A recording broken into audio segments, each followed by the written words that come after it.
Hey everyone, welcome back to another episode of History's Uncharted. I am your host Shanna, and here with me today is Cecilia, my amazing co-host. Yay, Cece! Hi. Wow, I kind of boofed that up. That's all right. She had arm stance and everything though. I did. It was involved. I was like a cheerleader. Welcome back, fans of history. We are in the third episode of Akhenaten, his dad, some cool Egypt stuff. Things have been happening thousands and thousands of years ago. This has been fun. I mean, it's just, I think I've said this before, it's just experiencing Egypt through the lens of a very specific family, which has been kind of cool. We've pretty much stuck to this dynasty. It would be cool to do some of the older, and we are definitely doing Cleopatra. Like, that's happening, and that's the end of ancient Egypt as we know it. So that's happening. But it's really hard to get really good sources for the farther back you go, you know. It can be.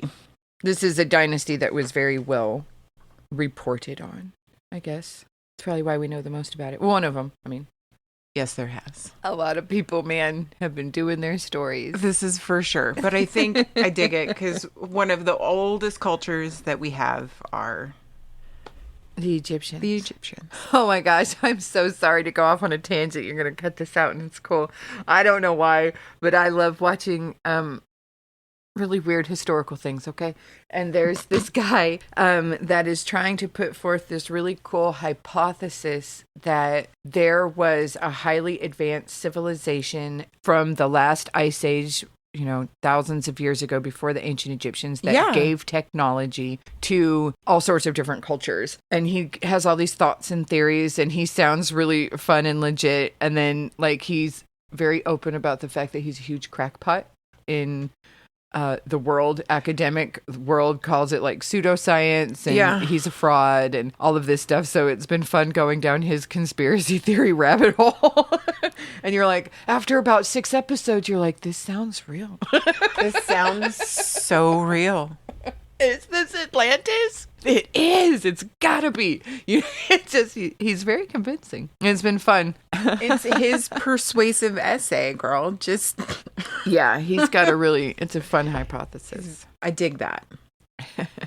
All right, so just to catch everyone up, I mean, we're not going to go all the way back to all of the dawn of Egypt and stuff. We're just going to go back to Akhenaten. He is married. By the point that we ended last episode, he has all of his 7 children. 6 of them are girls, 1 boy. He's married to a hot chick, Nefertiti. Everybody changed their names to worship the Aten instead of the Amun. Big switch culturally from changing from worshiping Amun to Aten. Yeah. He moved the capital city, started a whole new city. He abandoned Thebes. He abandoned all of those temples, probably to get away from old men stuck in their traditions that thought that they could push him around politically. And that's where we're at. He is rich. He is hanging out in his new city with all of his kids and his banging wife. And there's been some debate as if he's ignoring life on the frontier and protecting his vassal states as he should. Right. Or if they're just not as important to him as his internal reform. So there's that controversy that we discussed last time. And that brings us up to today. Any more recap that I think that we should have to have? I mean, if you listen to the episode beforehand. That's fair. Cool. But I don't know. I distinctly remember I was mad at Akhenaten for not stepping up. You were. Yes, you were. It was 60 letters. Please for help. Quote unquote documented letters. Yeah, that's always true. History's always quote unquote. 60 a reported 60 letters were sent. It was extra. Okay, extra. So let me ask you a question. How would Joffrey reply? Oh. Would they even make it into the Privy Council table? You know, they get so many notes and so many messages from all across their vast kingdom and all of their many vassals. Right. Do you think that maybe it was withheld from him? Yeah, who knows? Okay. All right. But on paper, Akhenaten, it looks bad. Yeah. The optics on limestone looks Right? bad on papyrus. For reals. It feels shady and wrong. I don't know. Never let the guard down on your frontier. You got to take care of the edges of the vassal state, or you will have problems with the Hittites. So Agrees. Whatever that means. it's just a tip for all of you planning to run your own empire. Watch your borders. For reals. So we are now in year 12 of his reign. He has this huge party on record that they find. They find because, like, there's all sorts of gifts from around the vassal counties, countries, and whatever. And then, like, burial plots from around that time talked about it. So they know that this happened. Okay. Fun thing about ancient history, you never know if it happened because someone just said it did. Like, that's true. We think Akhenaten held a major party because some dead dude's tomb wall art said so. This grand party. Yeah. So it was a big party, and it was actually the last thing that was recorded about his life. Right after that, a huge plague hits the Middle East and devastates the countryside all over, rich and poor, and it even threatens members of the royal family. Mm-hmm. So he kind of thinks that he needs to protect the throne, and how to do that is you get a co-regent. So we're going to rule together, you and I, and I'm going to teach you how it's supposed to be done, and I'm going to teach you that the Aten needs to be upheld. Right. And then if something happens to me, then I know that someone is going to be in my place to take over. Right. And carry on how I want it to carry on. How I want it. Yeah. That is okay. Who do you think he chose to be his co-regent? I mean, it makes sense to me that I would choose, like, my firstborn son. Who was born last. So he's about 2. Ooh. Your eldest is getting married. I think she's about to get married or just had gotten married. You got 6 girls. You got 6 girls, and your firstborn son is 2. He's a baby. He's a baby. Yeah. Girl, I don't know.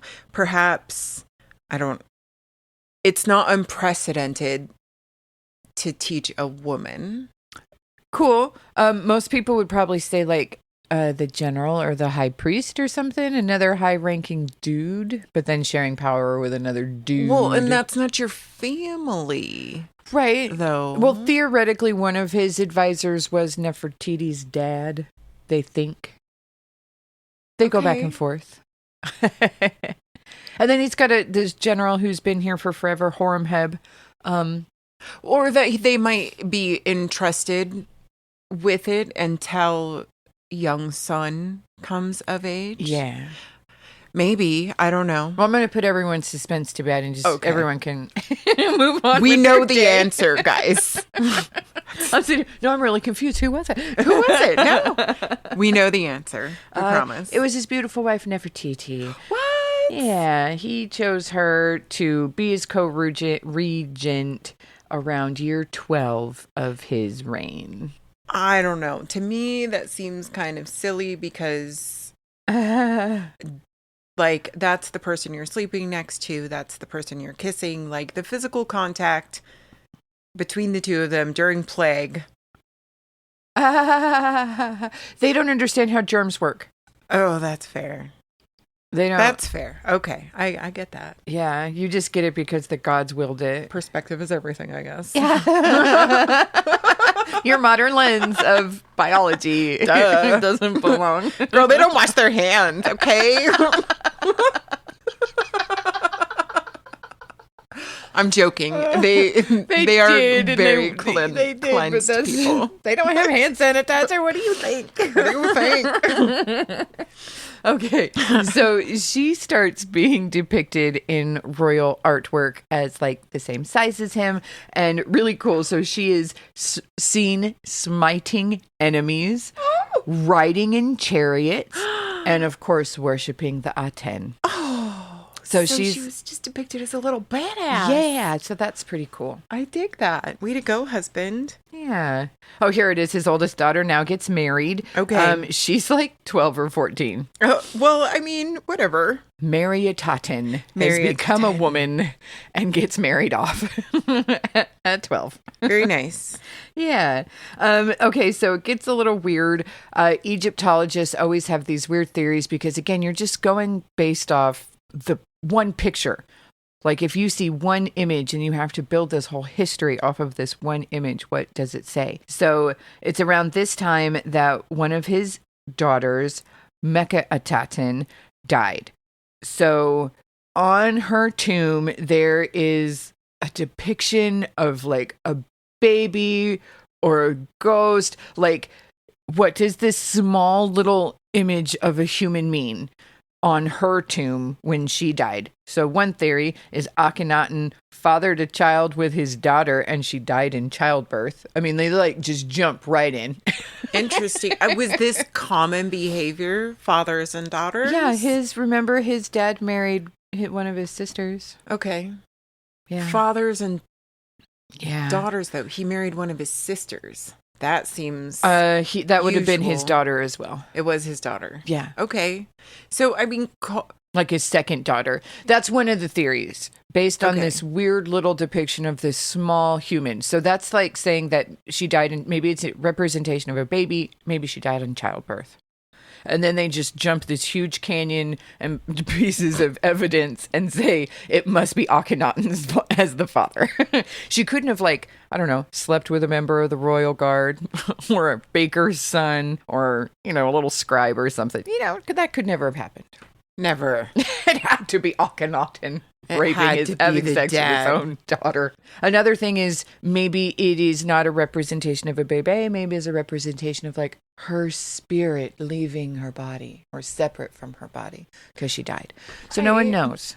Or that you are forever my child. Maybe it's representing that it is. See, like I said, one image, one still image, and they're like, the dad is having sex with the kid and the kid died in childbirth. Obviously. Yeah. And so that happens around his regnal year 13 or 14. So she's around, I don't know. All the math. Okay. She's something. She's a kid. She's dead now. Well, I may have some feelings on this when we discuss some things in the future. So I may bring this back up again. Cool. Please do. Because it's all interpretations of art. Heck yeah. All right. Moving on. Moving on from the dad rape and daughter theory. Yeah, maybe it's not rape. Oh, no. We're going to. All right. We said moving on. So we're really going to move on. But that is interesting. And it just calls out that it's someone's perspective of what it is that they have interpreted. And it's like, gosh, dude, what's going on in your life that you just jump right to like the worst thing ever? Right. You remember that commercial or a meme or whatever? And there are two dudes sitting at a bar and one looks at the other and says, what if we melt down a horse and see if we can use it as glue? And the other guy goes, dude, are you okay at home, man? Right? Right? Is everything okay at home? You good? It was so funny.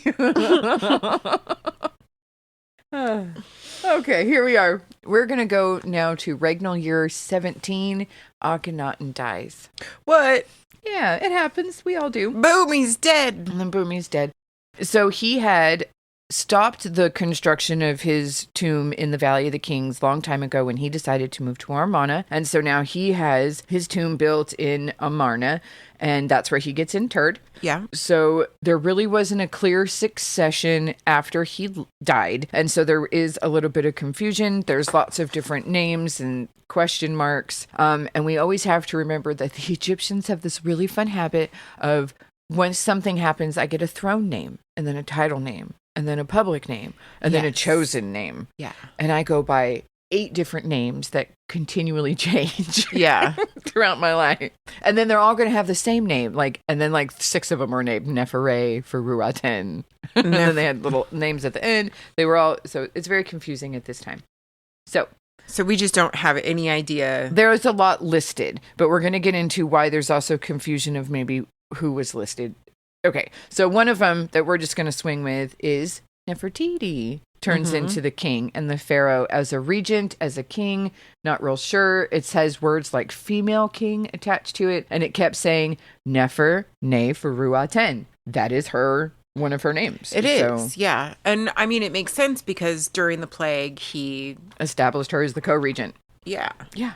So it's really funny. There is a letter found that's from the Amarna period, and it's thought to come from Nefertiti to the Hittite king. We keep talking about these pesky Hittites. They keep swooping in, taking over, kicking butt, getting kicked out. So it's a complicated relationship. Fun times. Yeah. So this letter says basically, my husband has died and I have no son. They say that you have tons of sons, so you should give me one of your sons to become my husband, because there's no way that I want to take any of my subjects as a husband. She also says, I'm afraid at the end of this letter. Mm-hmm. So the king of the Hittites is super skeptical because, like, queens of Egypt never marry out because you are giving the hands of power to a different country. You know what I mean? You are bringing a Hittite lord into your manor and he'll take over. The man. You think so? Yeah, there's no way that they would stay consort. It's not so much that she's marrying outside of her, like essentially outside of her homeland. Yes. So that it's not anybody who can actually lay claim to the throne because they're except not the people that have been Egyptian continually born? trying to conquer you for the past few hundred years. I mean, other than them. Yes. I don't know. I'm not knocking that, but I mean, it seems just that, you know, that she would not wish to take one of my subjects as a husband, that she's kind of calling out that I'm looking for somebody that is outside of. Does she not trust anyone that's around? Like, normally at this time, you would marry maybe Horemheb, you know, a high-ranking general or a priest or something to keep it within that tight community, to keep the consolidation of power in their base. And she is reaching outside of her base. Very weird. Probably because they're upset. One, she's a woman. Mm-hmm. Not that it's unheard of. I mean, it might have been lost to history at this point. It's a couple hundred years. So maybe, but I don't know. To me, it feels like reaching out so that I can get a husband that I control, quote unquote, control. Yeah. I think that even though she's pharaoh, queen, whatever, all of a sudden the powerhouse has died. Uh-huh. She's just a woman. And all of these pissed off Amun priests and bureaucrats and court advisors and royals, like, there's a huge government established there. Truly. That are now like, do we still have to stick with Aten? Exactly. They've only been playing this game because the crazy king has had this idea. And they didn't want to be completely out of power. Exactly. You kind of, like when crazy King George in England, you just sort of, you have to do what the king says. Okay. You know, so they're just sort of humor him and move on. And the second he dies, then the vultures start circling. That's interesting. Maybe a Hittite wouldn't fight her on maybe on that. Because I think she finds herself in this new capital city with very few allies, surrounded by a lot of sharks, with just her and her young daughters. And it's a common theory that Tutankhamun was the child of one of his lesser wives. So that's why she's saying, I have no sons. So she's basically her and her daughters against the world. It really is. It really is. A rough place. It's rough enough to reach out to a foreign king. That's saying a lot. And if she was given, you know, from her husband, the right to rule after his death, I could see how that also would ruffle a lot of feathers. Yeah. Oh, yeah. Yeah. And they would not want to let that just happen. Because let's not forget, she's a woman. And I mean, he took the time to have her depicted. Yeah. As an equal. Mm-hmm. He took the, like, that doesn't just happen. Right. I know that women really do, like, fight for their place in the world, but, like, at this time period, he probably is the one that took the time to make that happen. Yeah. So he really fought that. for her. He's got Warm a lot and of fuzzy. goods and pluses and minuses. You never know. Yeah. All right, so this Hittite king, he gets this letter from Nefertiti, theoretically, because we don't even really confirm, did Nefertiti even really write this? Who knows? Everything about this entire freaking story in 4 episodes that we're going to do is, but who knows? Maybe none of it is true. Thanks for listening. It's reported. Anyway, so this Hittite king is skeptical. No Egyptian queen has ever reached out. Why would he do this? But I'm also not going to miss an opportunity. So he selects one of his sons and he sends him off with his entourage to go to the Queen of Egypt. And it's craziest thing, Cecilia. He dies on the road to Egypt. Weird. No one really knows what happens. A Hittite on the road in Egypt mysteriously dies. On the way to go shag the queen. Weird. So that's a big mystery. No one knows what happened to him. I mean, it could have been something like an accident, right? Yeah. Like they were still plague-ridden at this point. I mean, to be fair, it's always like off and on. At this point, I feel like it's a little more off. Right. And I'm sorry. Do we have record of how Akhenaten died? Was it the plague? No. No. We just... At some point, you just stop having him on the records, which is another thing. You're like, oh, I guess he died somewhere around here because... Oh, fair. Unless they specifically say, on the 7th day in the moon month, at the beginning of the day when the sun rose, the pharaoh breathed his last. And some of them are recorded like that. This one is not. And we're going to talk about why. Okay. And one of the whys is like, maybe it was. Because a super fun thing when a pharaoh dies and maybe the people that come after him don't really appreciate or like what he has done, they undo it. And they like chisel off, like limestone's really expensive, so they reuse it for different projects. And they tear down your works and they use it to rebuild their works. And so things get erased. Rude. And chiseled off. Yeah. But it's fair. It's resourceful. It is. guess. It's a recycling. Like we keep saying, this is expensive materials. The labor to move them and chisel them, and they were all painted. So, I mean, I would love to see it at its heyday. It'd be awesome. It is impressive. Okay, so you never really have a death date for Nefertiti either. It's just like all of a sudden... she's not in the record. So after Neferneferuaten, there is the only son of Akhenaten, which is Tutenhaten. So Tutenhaten, he takes the throne around 9 years old. He's married to the third daughter of Akhenaten. So if you're keeping track, that's his sister. But since he's not the son of Nefertiti, it's just a half sister. Is that better? Maybe. I don't know. Still kind of gross. Her name is Akhenaten. Akhenaten. It's fun to say, isn't it? That is a fun one. Yeah, Akhenaten and Tutenhaten. I love that. Brother and sister get married together. Those two, or at least him, God knows how many concubines he has. I mean, he's 9, so he's probably got a bunch. He fathers 2 daughters that died at or soon after birth, and they were actually buried with him in his tomb as well. Wild. So he saved them. Yeah, they do. Stillbirths and... Oh, buddy. Oh, greetings from Chester. I guess that's time for a pee break. Time for a potty break.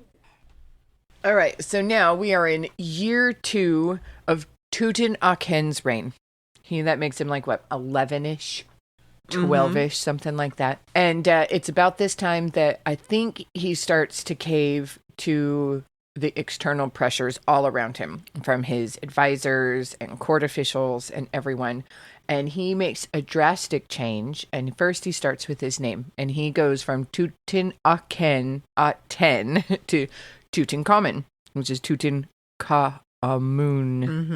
And then Akhenaten changed it to Akhenaten, which everyone's very familiar with. So now you have the names that you actually are familiar with. Tutankhamun and Akhenaten. I've been doing somewhat good with these names this round. Akhenaten. It's a lot of Consonants. Yeah, it is.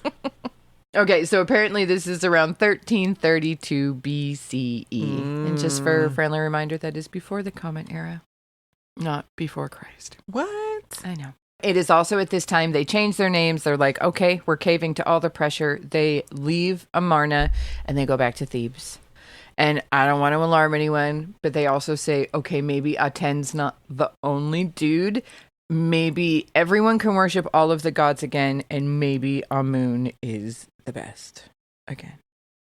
Maybe he's the best again. Maybe he's the best again. That is his new political religious position. He gets this new name. Okay, and like we keep saying, they choose this name.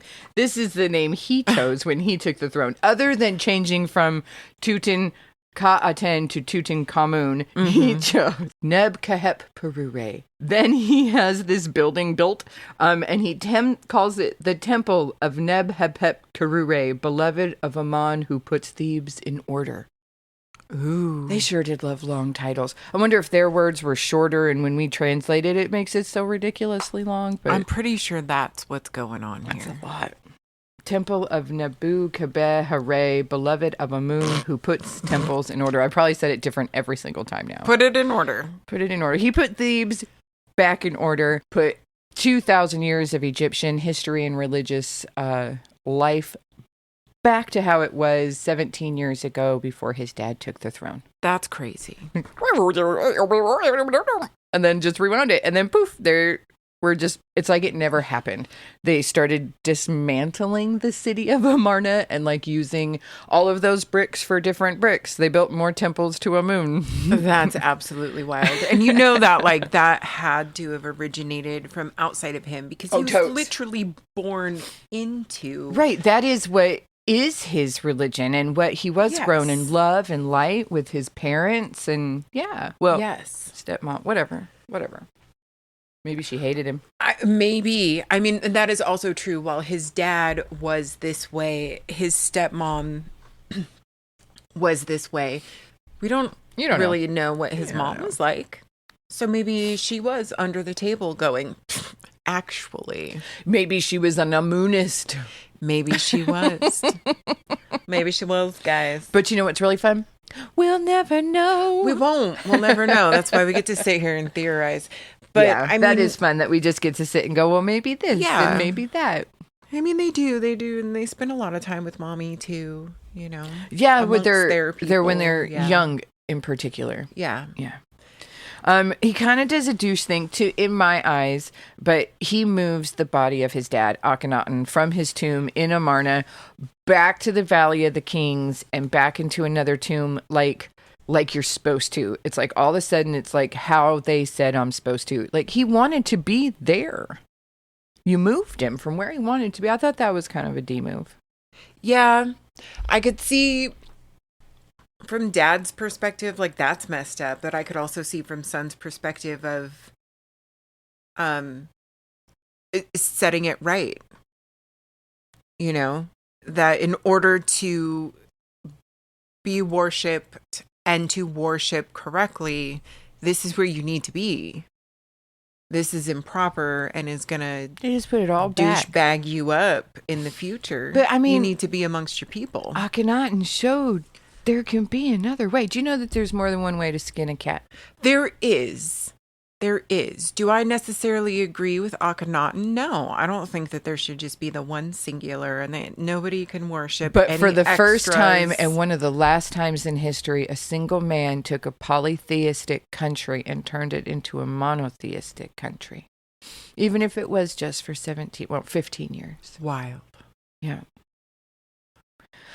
So as we all know, Tutankhamun, I got to go back to saying like a human here. Tutankhamun died young, mysteriously. There's lots of controversies about his death. We're going to get into a lot of Tutankhamun because we've still got like 5 more pages. Oh my goodness. I know you're like, hey, this is done. And it's like, No, I know it's not. No, it's not. Because there's some more to unpack. Yeah, guys. She wants to know about Tutankhamun. And I want to talk about more about Amarna because Akhenaten is like the coolest dude ever. So we all know that Tutankhamun dies. And then there's this succession of dudes old school bro dudes that take the throne. They say possibly it could be which could theoretically be Nefertiti's dad. No one knows. Okay. It could also possibly be Horemheb, which was a general. Okay, so but one of the head up dudes are like, I'm gonna go ahead and lead this shit. Yeah, they just sort of assumed the throne, and these are the first people that are not of the family of the 18th dynasty. Whether it be or whether it be Horemheb, neither of them are family, blood relatives to the pharaohs of like Thutmose. Okay. And all of the Amenhoteps. I mean, at this point, yeah. Are we at the end? Tutankhamun was the last. Tutankhamun ended that dynasty in the 18th dynasty. He was a dynasty ender. He was at a young age, 17, 19. You know, actually, I don't think I really understood that in the 500 Tutankhamun ones. I don't think I really. Well, it's because one of the first things that Horemheb / even the dude that comes after, which we're going to talk about, they start this agenda of erasing Akhenaten and erasing that this horrible travesty and trauma ever occurred to Egypt. So they go back and they take off Akhenaten, Nefertiti, Tutankhamun, all of their names from the king's list. And they go and they chisel all their names out of all of the blocks. We only know about them because high-ranking court officials had their names in their tombs and then died and then sealed them up. And then afterwards, everything was erased. So it's not like they broke into old people's tombs and erased it there. So that's all we have. Right. We don't have things moving forward, if that makes sense. Yes. No, that definitely does make sense. That's why I keep saying in court officials' tomb walls, it says this. Right. Because that's all that survived. Stuff happened. Yeah, because it's the only records that survived. Because it came after the fact of the Great Erasure. That's a weird word. I'm sorry. Okay, where are we? Dynasty killer. Egyptians. The Egyptians destroy the temples to Aten. Yeah, they use the building blocks. Yeah, we know that. Okay, so the country is economically weak. So Akhenaten has spent a ton of money building a whole new temple. And he has been not paying attention to the borders or expanding and taking more taxes and taking more loot. Agreed. Just going out, none coming in. Yeah. Spending wild amounts of money building a new capital. Yeah. For like 15 years. For like 15 years. Obviously not protecting borders. Yeah. So draining his wallet. So obviously, Tutankhamun's got to build a lot of bridges. Horemheb continues to build bridges with all of these outreaching frontier vassal states. There's lots of these theories about Tutankhamun, right? What about medically how his condition was in his body, right? Some people say he was deformed, probably because of inbreeding. There's like clubbed foots and all sorts of syndromes and things that. Well, I mean, his first two daughters, they died. Yeah, I mean, he's 12. Who are these women with? You don't know a lot. You just know that he's got two stillborn daughters. With his half sister. You know, that could be, but we're not sure exactly who. Yeah, because they were in his tomb, not hers. Huh. I honestly don't even know if Anaxun. It's Anaxunamun that we have her body. So yes, that's fair. They found it with his, not hers. Yeah. Okay, anyway, so a big question out there, how much did Tutankhamun actually participate in these battles? Because there is a couple war battle, whatever, attributed to his reign.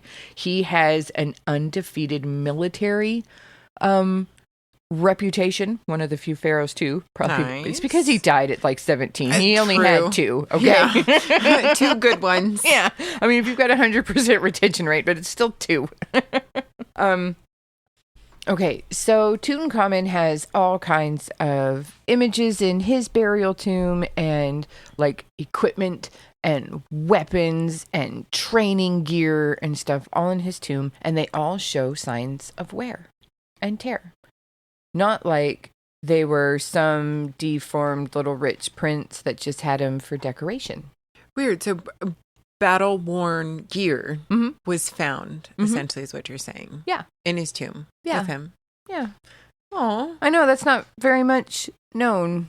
Well, I mean, but then also when you really think about it, like, he didn't have a whole lot of achievements.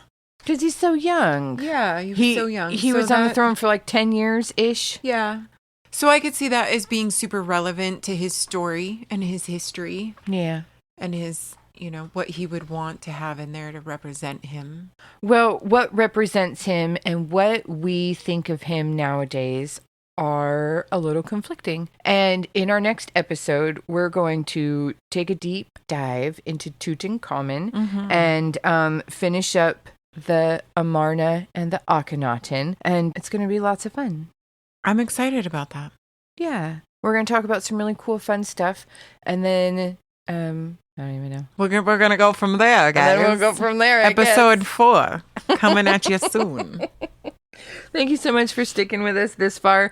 Sometimes we're surprised we are, but we love it so much. Yeah. On the other hand as well. It is a joy to get together with you every Saturday. So Cecilia, sit down and record. I mean, I've been sitting here listening, re-listening to some of our earlier episodes lately. Oh, yes. And I was re-listening the executions episode where it was just me and you didn't have Mike that time like you did with Tortures, and I don't feel like you had the best time. And as I'm listening to this again, and I know you so well, you can start to hear your voice just get more and more like, yeah. Oh, God. Yep, there's another broken person. I see it. Okay, can we move on to the next? And I'm like, aw. And all you hear is me laughing hysterically at you as you are just getting more and more sad. And then you're like, not the elephants again. No. I hate the ones with the animals. So I guess I'm sorry a little bit. I am sorry. I felt wholly unsupportive of your joy in that episode. It's great. Yeah. I felt bad. I tried really hard to hold it together, but at some point I literally did just break. And I was like, oh, fuck, man, I'm done. She's like, oh, yeah, that's a lot of blood. Yep. Am I even here right now? So that's funny. So I've been enjoying, I know even Chester thinks it's hilarious. Yeah. So thanks everyone for sticking it through. Thanks Cece for sticking it through with me. We've moved on to some greener pastures as of late, like dead teenagers, and that's good times. I'm so glad. She doesn't mean that we have dead teenagers. I think it's a pop culture reference. Murdered teenagers. Let's put it. Joan. Oh, our stories. Unless oh, yeah. Joan. Yes, we talk about murdered teenagers. Murdered yes, teenagers. We don't have any of our own. And club-footed pharaohs. Yeah. So we're going to talk about a lot of fun stuff coming up. So again, for the 5th time, thank you so much for still being with us. We will see you next time. Bye-bye. Goodbye.